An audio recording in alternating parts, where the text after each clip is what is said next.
Tapos na siyang manganak. Guys. Pero ganyan na talaga yung katawan niya. Ano siya? Short body. Na ewan, basta tawag ko sa kanya balloon. Tuxedo koy. Basta yan. Yan, kala mo may laman pa yan tiyan. Pero wala na yan.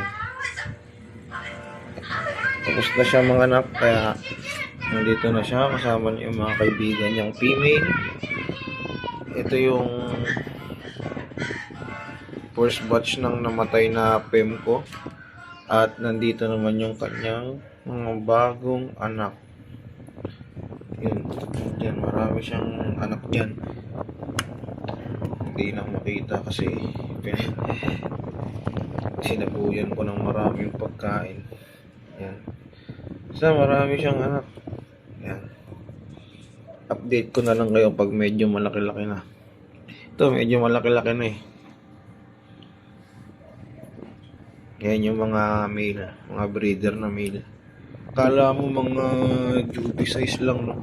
Pero matatanda na yung mga yan. Ano lang talaga sila.